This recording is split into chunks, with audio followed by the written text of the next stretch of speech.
안녕하세요. 대단히 반갑습니다. 수필 읽어주는 남자 자한형 이종수입니다. 이번 시간은 471번째 시간으로 노인3이라는 글을 읽어드리도록 하겠습니다.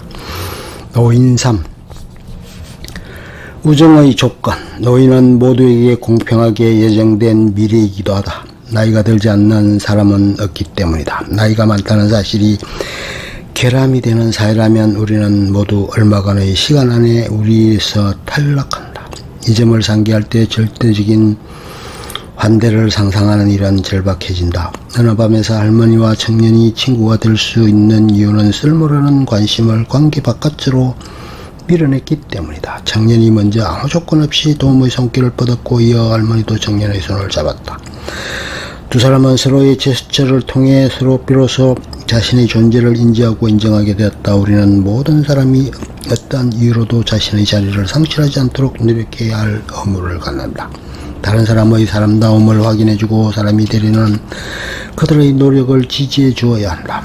그래야 자신 또한 사람으로 되어받기를 기대할 수 있다. 우정은 조건은 절대적 관대이다.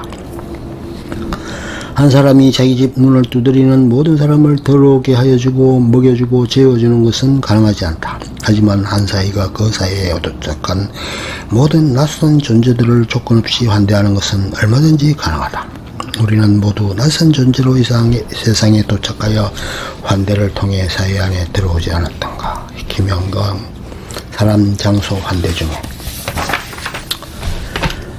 할매의 탄생 최현숙.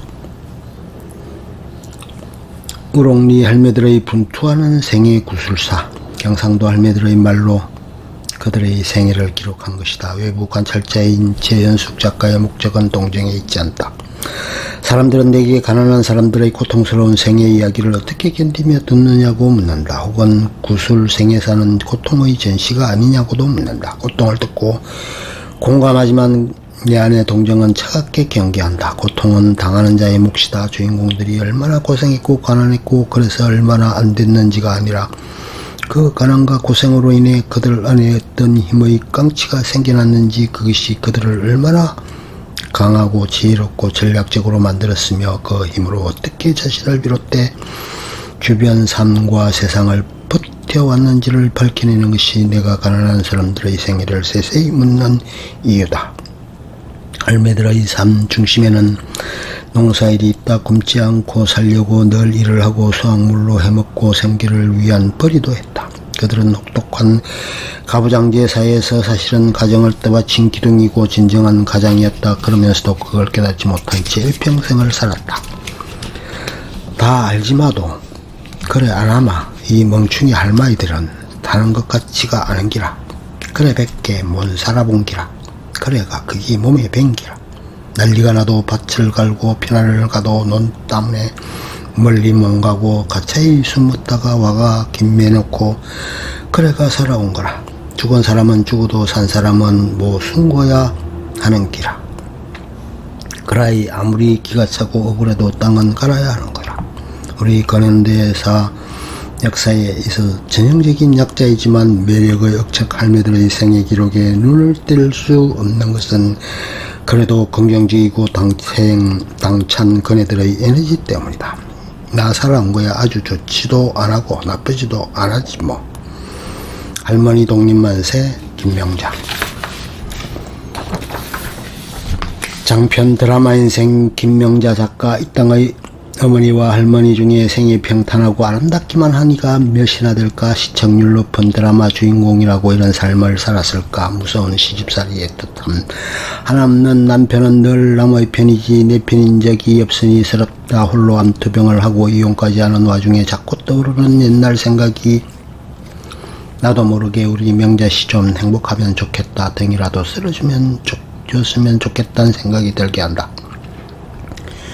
가보지 않은 다른 길도 있었다는 생각은 흘러가는 시간 속으로 점점 파묻혀갔고 커가는 아이들은 모든 걸 잊게 만들었다.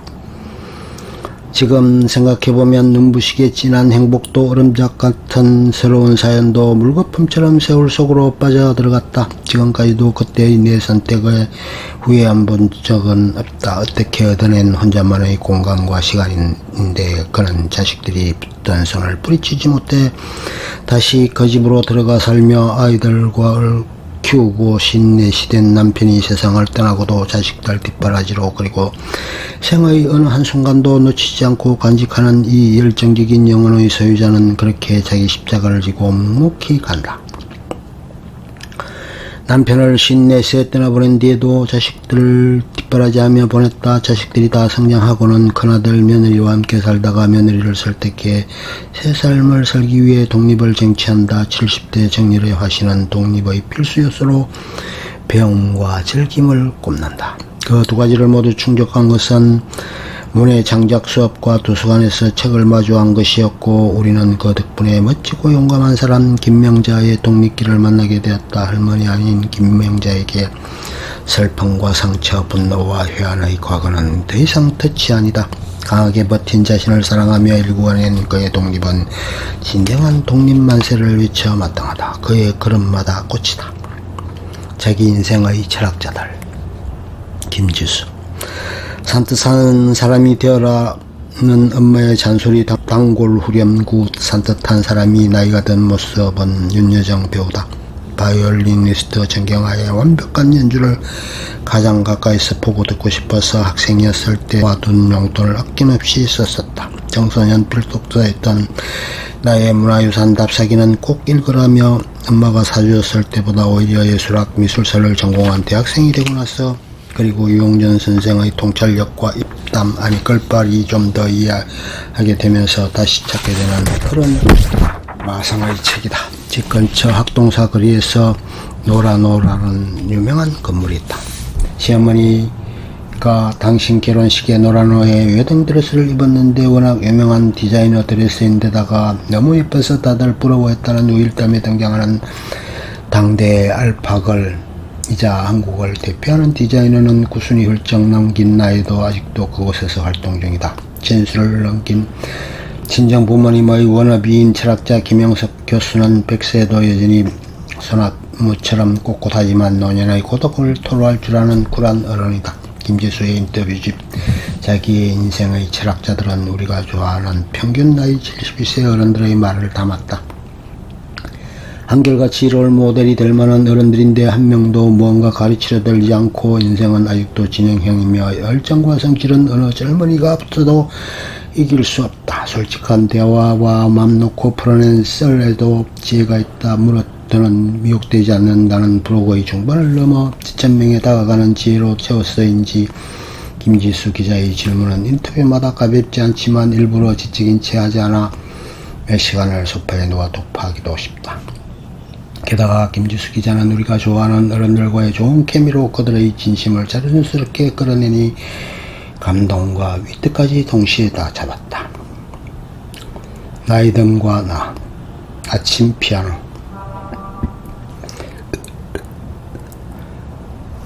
철학자 김진영이 임종 3일 전까지 써내려간 1년 남짓한 지속한 투병 중의 일기를 모은 책이다. 병상에 앉아 기록한 문학과 미학 철학에 대한 깊은 사유와 자신과 타인의 삶을 통찰하는 깊은 직감과 아름다운 감성을 느낄 수 있다. 죽음을 목전에 두는 한 인간이 시간에 어떤 꾸밈도 없이 순수하게 차곡차곡 아름답게 포개져 있다. 작가의 글을 차분히 따라가다 보면 지금의 삶에 대한 안도와 위로를 느낀다. 자연을 닮은 아름다운 문장들이 오래도록 가슴속에 깊은 파문을 일으킨다.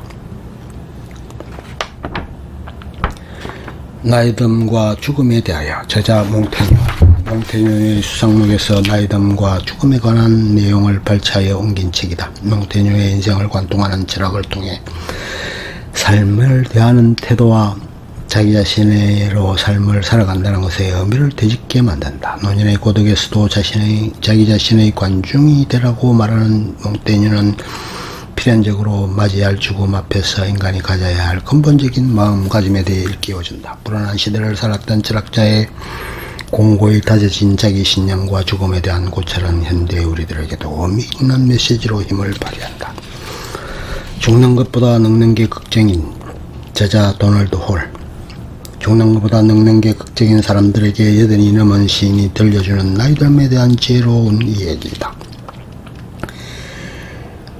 죽음이 가까워지는 삶을 살고 있는 시인의 이야기는 누구에게도 평등한 나이듦과 죽음에 대해 차분히 생각하게 만들며 무엇보다 그동안의 노인에 대해 바라보는 태도에 대해 다시 한번 생각할 기회를 마련해 준다. 시간이 주는 경험과 노인이 지나온 삶의 깊이에 대해서 누구나 쉽게 헤아릴 수 없기에 나의 삶이 소중한 만큼 타인의 삶을 존중하는 것의 중요함을 깨닫게 한다.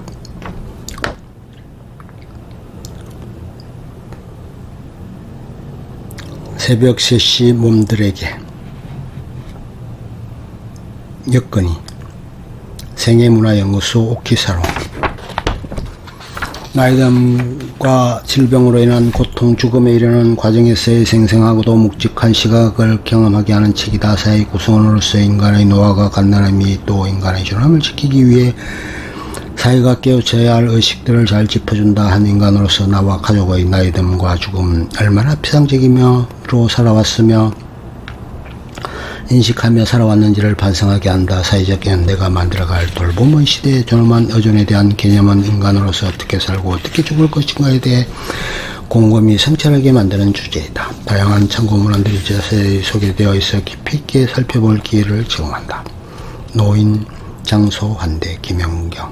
우리는 어떻게 이 세상에 들어오고 사람이 되었는가? 우리는 사람이기 때문에 이 세상을 받아들여질 것인가? 아니면 이 세상에 받아들여졌기 때문에 사람이 된 것인가? 사람은 저절로 주어지지 않는 일종의 자격이다. 우리는 환대에 의해 사회 안에 들어가며 사람이 된다. 우리를 사람으로 만들어주는 것 모두는 사람은 평범하다는 관념이 아니라 우리가 매일매일 다른 사람들로 받는 대접이다. 그런데 우리는 적대적인 타자까지도 환대할 수 있는가? 노인이나 장애인같이 불안전한 주체에게도 자리를 마련해 줄 수 있는가? 절대적 환대 없이 사회는 불가능하다고 말하며 사람, 장소, 환대 세 가지 개념의 연결고리를 따라가 본다.